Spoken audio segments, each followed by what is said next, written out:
मैं अक्सर कथा में कहता हूं कि बचपन में की गई भक्ति अमृत के समान, जवानी में की गई भक्ति घी दूध के समान, और बुढ़ापे में की गई भक्ति मात्र पानी के समान होती है। भक्ति तो वो श्रेष्ठ है जो जवानी में किया जाए, जो बचपन में किया जाए। अपनी शाश्वत भक्ति सुभद्रा को दी है। सामने बुआ कुंती खड़ी है।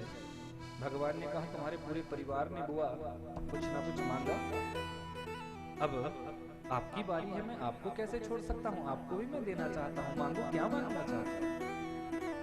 कुंती कहने लगी केशव सब कुछ तो आपने दिया हुआ है प्यारे, अब मांगने की कोई इच्छा नहीं।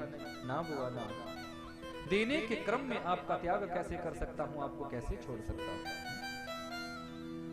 कुंती बुआ ने कहा केशव देना ही चाहते हो? बोले हाँ बुआ।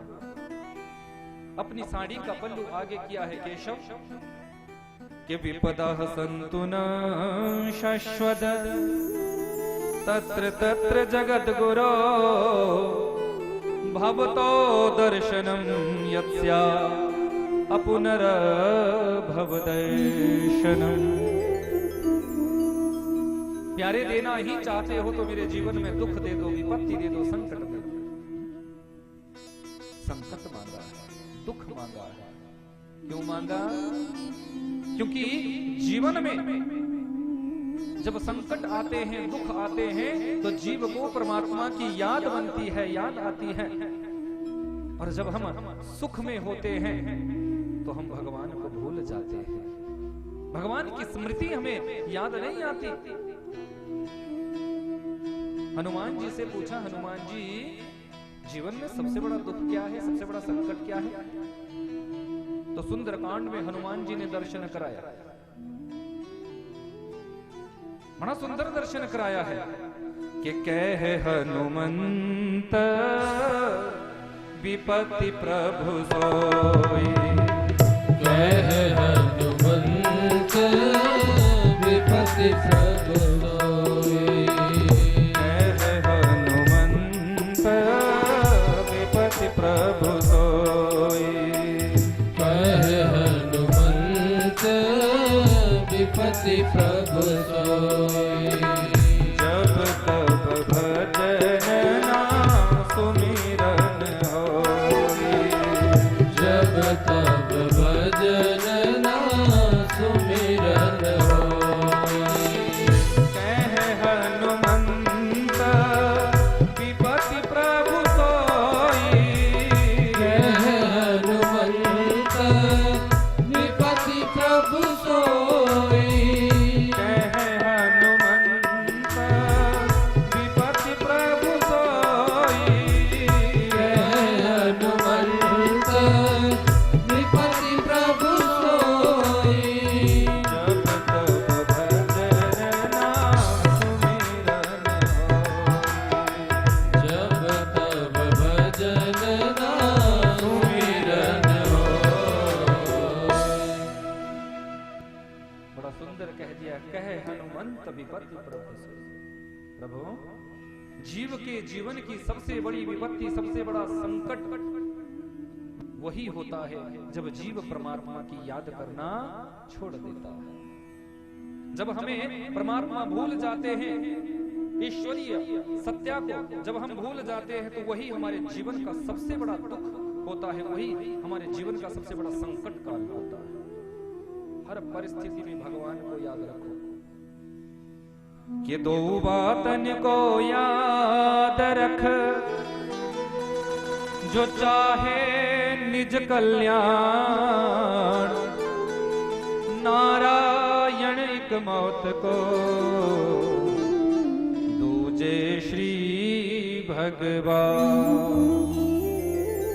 अपनी मौत को हमेशा याद रखो, और अवश्यम भावी है, उससे कोई बच नहीं सकता।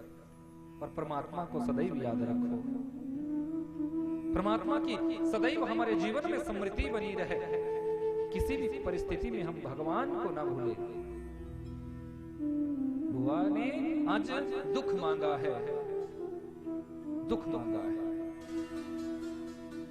कन्हैया कहने लगे, बुआ तुम्हारे संपूर्ण जीवन में तुम्हें दुखी तो मिला। यदि तुम्हारे जीवन चरित्र का हम दर्शन करें तो जन्म हुआ शूरसेन जी के यहाँ मथुरा में। जन्म लेते ही शूरसेन के यहां से तुम्हें कुंती भोज राजा लेकर गए। बुआ के बेटे थे, कुंती भोज राजा अपने यहां लेकर चले गए। बचपन में नाम था पृथा, लेकिन अपने नाम से नाम दे दिया, नाम रख दिया कुंती। बुआ जिसका बचपन सुख से न व्यतीत हुआ हो और जवानी में जब तुमने प्रवेश किया तो ऐसे महापुरुष के साथ तुम्हारा विवाह हुआ जो पीलिए का मरीज था, जो पांडु रोगी था। ऊपर से अभिशाप लगा हुआ था कि सहवास की कामना से पत्नी के पास जाओगे, उसी समय तुम्हारा मरण हो जाएगा। जिस स्त्री के जीवन में पति सुख नहीं है, उस स्त्री का जीवन सुखपूर्वक कैसे व्यतीत हो सकता है। ये तो दुर्वासा जी के मंत्रों की कृपा थी कि आपके ये 5 पुत्र हुए। इन 5 पांडवों को मारने के लिए भी 100 कौरव सदैव तत्पर रहे। कभी लाक्षागृह गृह में जलाकर मारना चाहा, कभी अज्ञातवास तो कभी वनवास। आज जब उन कौरवों को मार कर तुम्हारे ये पुत्र इस धरती के सम्राट बने हैं, सुख की घड़ी आपके सामने आई है, तो वो आज भी दुख मांग रही हो? नहीं दे सकता और दुख तुम्हें, और दुख तुम्हें नहीं दे सकता। बुआ कहती है, प्यारे कि सुख के माथे शील परे जो नाम हृदय से जाए, बलिहारी बा दुख की जो पल पल नाम जपा। हे केशव, ऐसे सुख को मैं पत्थर मारती हूं जिस क्षणिक सुख में जीव तुम्हारी याद करना भूल जाता है। हे नंदलाल, हे गोपाल, मैं तो उस दुख को श्रेष्ठ समझती हूं जिस दुख में कम से कम जीव आपकी याद तो करता है। कि विपदो नैव विपदः संपदो नैव संपदः, विपद नारायण स्मृति संपन्न नारायण विस्मृति। उस संपत्ति को संपत्ति नहीं कहते, उस सुख को सुख नहीं कहते जिस सुख में, जिस संपत्ति में आकर जीव भगवान की याद करना भूल जाता है। उस दुख को दुख नहीं कहते, उस विपत्ति को विपत्ति नहीं कहते जिस विपत्ति में, जिस दुख में, जिस कष्ट में जीव परमात्मा की याद करता है। इसलिए हे नंदलाल, हे गोपाल, बस इतनी दया मुझ पर करो कि इस भवसागर से मैं पार उतर जाऊं। प्यारे, इस भवसागर से पार मुझे उतारना, क्योंकि आपकी कृपा सदैव बनी रहे।